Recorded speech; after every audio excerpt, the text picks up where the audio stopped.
Hello and welcome to Janet's Craft Corner. Today I'm going to show you how to make the farmhouse breadboard display along with an interchangeable bow so you can make it match anytime you want.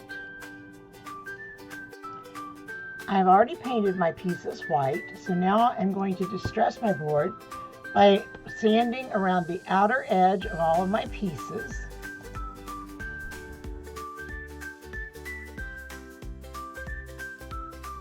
And then I'm going to sand kind of across the middle of everything, just trying to make some spots that are not fully painted like you would normally see them. So they're just basically making it a distress, and you can see they've got the light spots here and there. That's how we get that.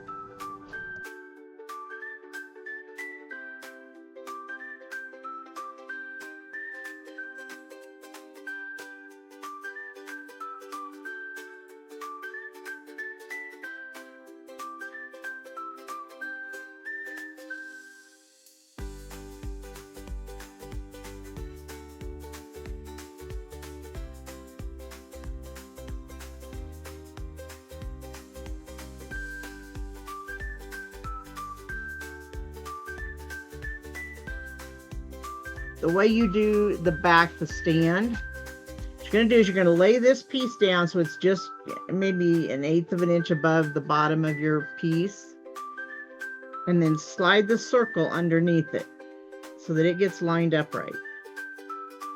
Okay, move this out of your way, draw a circle for your circle so you can remember where it goes. Pick it up. We're then going to glue the circle down where we marked it on the breadboard.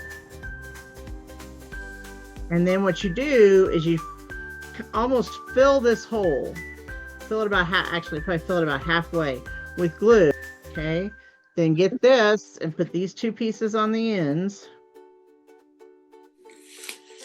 And then line these up. So you put that one in that side, and then you work this one into this side. So then you have an easel type back. Now for our ribbon, we need several pieces of 6-inch long ribbon that we want to use. I need to go to a ribbon that kind of looks like this. That's what we're trying to get here. So what we're going to do is take our ribbons and do them in whatever order you want.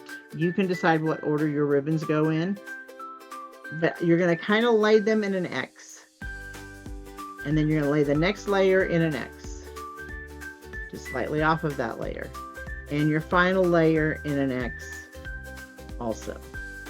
You have all your layers laying there crisscrossed. And then we're just going to scrunch in the very center. So this is a really easy bow. It's called a faux bow, and it's a really easy bow to make. We're going to take our twine, we're going to lay it across the front here so that we've got enough left off the end to tie our knots with. And then we're just going to start wrapping, and wrap it kind of tight to squeeze our thing together. Tie a knot in the back. And then trim your ends of your twine. And then you basically all have your own ways. Some people like to cut slants on their ribbons to keep them from fraying. I prefer dovetails, so you're just going to go through and take your pieces and dovetail your ends, or slant your ends, whichever way you want to cut them. And that's all there is to creating this bow, so it's really easy.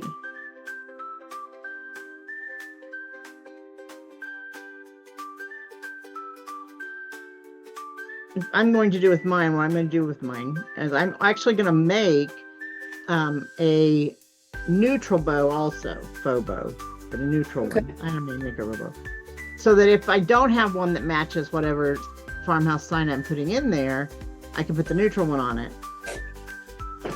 But if I've made one to match, then I can make them to match, and I can put them in there when the appropriate farmhouse sign is in there. And I like this better. I don't like a plain old neutral bow all the time. I get tired of it. And this gives me the ability to make it changeable. You can make an actual bow and do it the same way. And use our cheater bow format or whatever. It works either way. And then this works on this breadboard. It works on the larger breadboard that works within our interchangeables. So it works on the garden fence that works with our interchangeables. It's a good way to put it on the opposite post as the license plate. Get all your ends dovetailed out. And then what you're going to do is you're going to take one of these, and I suggest that you take it off of the plastic and you put some glue kind of around the edges of it. Just as extra, the sticky will probably hold it. It does. I've used them on a lot of our door hangers, and the sticky holds it fine. But this will just make double sure.